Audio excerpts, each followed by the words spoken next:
Keep it going for JD. All right, Josh Wallace, you're on deck, and coming up to the stage, the godfather of Red Raven comedy, Mr. David Gooch. Okay, keep it going. Now, we got some new people here. We got some new people I haven't seen before. And what we do when they call me on stage is we stretch the double O's out in my last name out to about 5 O's. So it goes Gooch. It sounds like you're booing, and some of you are probably. I've been, today for lunch, I had a chicken salad casserole. Oh, wow, they're not all great. Oh, God. Okay. I've been sick lately. Had a little bit of a cold, and last week I came and I sat there in the seat of honor, and I was watching the comedians, and I thought, man, I really miss getting on stage, you know. And I was watching everyone, and I thought, well, but you know, I've been sick, and you know. And then Michael Smith, our MC tonight, comes on stage, and he's got like a broken beer bottle in his head. And I thought, well, if he can perform that way, I should be able to get on stage. All I have is a little cold. And I thought, well, maybe not, you know. And then a little bit later, she's not here tonight, but Paloma Siegel got on stage. Well, she's the Irish Jew with a Spanish fly. She came up and she goes, I've got this cancer growth on my neck, you know, and I thought, wow, I am really a wimp for not getting on stage. You know, people are doing everything. I'm there in the seat of honor, and Scott Ecker, he was our MC that week. He looks over at me and he gives me a little shout out. And I just felt terrible.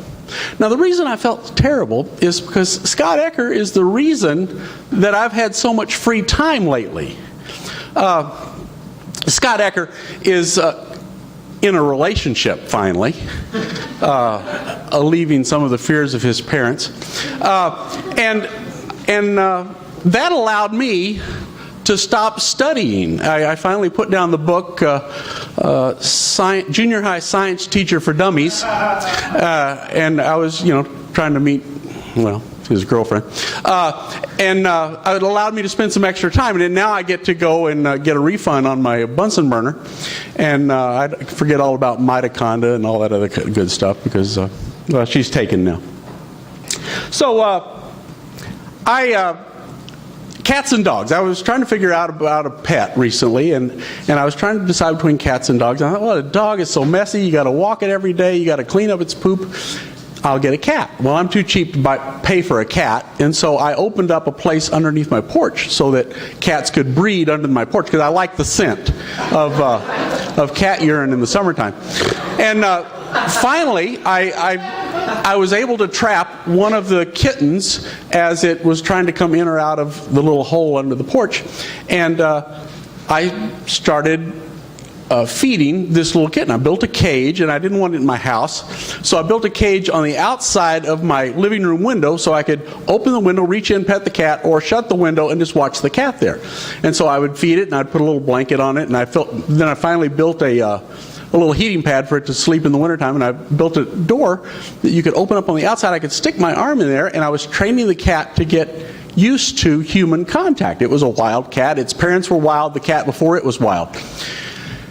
Well, I had to get rid of the cat. And the reason I had to get rid of the cat was I noticed one day while I was petting the cat, such nice, silky, well, just like everyone else has been talking about boners, I started getting an erection while I was petting this cat. I thought, well, that's just not healthy. I will get rid of this cat. And I started thinking about, well, wait a minute. Maybe this wouldn't have happened if I'd gotten a dog. Fellas are supposed to have dogs, and dogs are more manly, and you know. But I thought, a dog is just, I can't figure out why I like cats so much more than I like dogs. And then I had to come to the realization that I was a speciesist. Thank you.